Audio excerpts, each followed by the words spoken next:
Welcome to Lately in Land and Housing. I'm your host, Apiwe Ngalo. We bring you a recap of the land and housing campaigns of 2022. In January, a City of Cape Town law enforcement officer shot and killed Udumisani Joko. Joko was a homeless man living in Rondebosch. NU, together with neighbors, held a memorial service for him and his family. This matter is still in court. In April, Ndifuna Ukwazi, together with other social movements from Cape Town, protested against the city's exclusive housing indaba. The aim was to look at public land to build housing for poor and working class people. However, communities felt nothing about them without them and demanded answers from all spheres of government, including Ms. Kubai, who is Human Settlements Minister, and MCC Malusi Boy. These two addressed communities, and since then, there has been ground moving for one of the communities, COVID-19, with a possible relocation. On 16 July 2022, Reclaim the City, together with Ndifuna Ukwazi, hosted the 11 Sites Commemoration Walking Tour. This tour was attended by close to 100 people to recognize the 5th year the City of Cape Town has failed to urgently deliver on its promise for affordable housing on 11 sites in Woodstock, Salt River, and the inner city.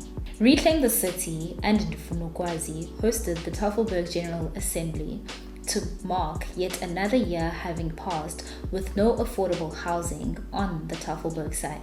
We hosted this assembly to update people, communities, social movements, activists, and organizations who together organized to stop the sale of Tafelberg on what is happening with the site and where the court case currently stands.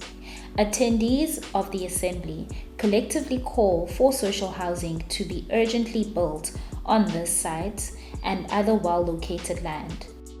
The matter will be heard in court on 20th February 2023 at the Supreme Court of Appeal. From May to July, Ndifuna Ukwazi hosted the advice assemblies on Radio 786 to address tenant and landlord rights. You can listen to the podcasts on the Ndifuna Ukwazi website and the publications. We also held a 12-week educational program with communities at Bertha House. Rainbow House has provided a home, refuge, and a safe space for people facing homelessness. NU assisted Rainbow House in creating videos documenting some of the residents at the house and a Back a Buddy campaign to assist with outstanding rent. We would like to thank everyone who has shared, retweeted, and contributed to the campaign in support of the Rainbow House. On 10 November, Ndifuna Ukwazi launched the Regulating the Private Sector report, which documents and draws out learnings from Ndifuna Ukwazi's 5-year experience of advocating for inclusionary housing through the Municipal Planning Tribunal in the City of Cape Town from early 2017 through to August 2022.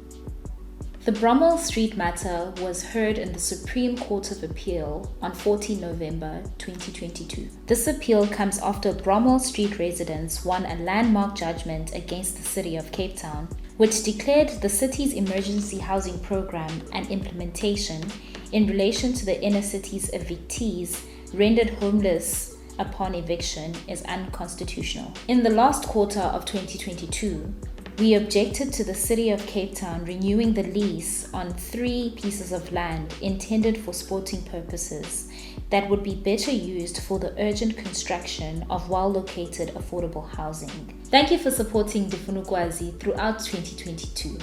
We look forward to your continued support in 2023. Have a restful festive season.